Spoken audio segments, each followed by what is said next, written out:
Well, it is time for our final poetry lesson of National Poetry Month, and I, Washington, is joining me now to talk about blackout poetry. So thanks for joining us. Great to see you again. I can't believe it's been a year. I know. It's so great to be back. Gosh, good to see you. All right, so first though, Jack's Poetry Fest. It's a month-long thing. Tell us about that first. Yes. So Jack's Poetry Fest is a month-long celebration of poetry. April is National Poetry Month.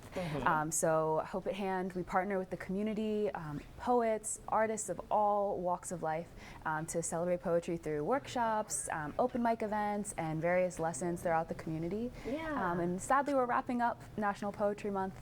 It's our last week, but we still got workshops going on this weekend up until Wednesday next week. So how can folks participate then? You can check out our website. There's a list of events. You can sign up via Eventbrite for our blackout poetry workshops. There's one going on tomorrow. I'm not sure what the background for it is, but Okay. I'm sure it'll be a They great can time. find it online. Yep. Okay, awesome. Yeah. And what is blackout poetry? Okay, so blackout poetry is a really fun and accessible poetry lesson because Okay. you're starting with a whole page of words already. So Okay. essentially you take a page of a book or a piece of art, an article from the newspaper, something of the sort, and you pick words from it to use in your own poem. That's cool. Yes. And so what's the blackout part? So- like you just literally Yes. cross out what you don't Right, want? so right now she's choosing the words on the page that she wants to keep. Okay. Oh, I see. So she's highlighted the words she wants to keep. She's choosing, okay, what could turn into a poem here? How can I make a narrative out That's of kind this? of, it makes it like a challenge Yes, too, like it's a game. It's a great brain teaser, yeah. Yeah, that's really And good. after she picks her words, she's going to black out the rest of the page by crossing a line through them.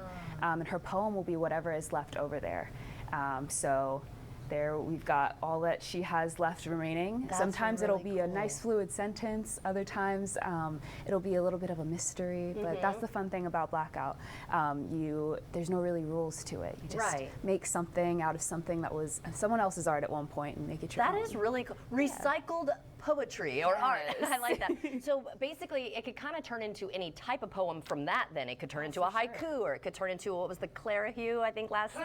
Yeah, all the different types. Like you Yes, could turn a exactly. blackout poem into those. Precisely. That's really, as long as you know the rules of how to do it, which Yep, and you know. it's- again, you can use an adult book, you can use children's books, so That's kids a can great have activity for access the to this. kids. Yeah, it's and then really tell us fun. about Hope at Hand really quickly before we go. Yeah, so Hope at Hand, we teach poetry and art lessons to at-risk youth throughout Jacksonville.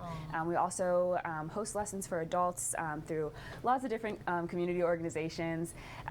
If you're interested in getting in touch with us or participating in some of our writing activities, you can pick up a blackout poetry kit, actually at Chamblin's Uptown. Cool. There's just a little stack of poetry kits there. You can go test yourself out or Awesome. follow us on our social media, keep up with any events we have going on. all That's that good great. stuff. Anaya, thank you so much for joining us Yes, again. That was thank wonderful you. and great to see you as always. I love how we're matching today too. How fun. And we'll be right back.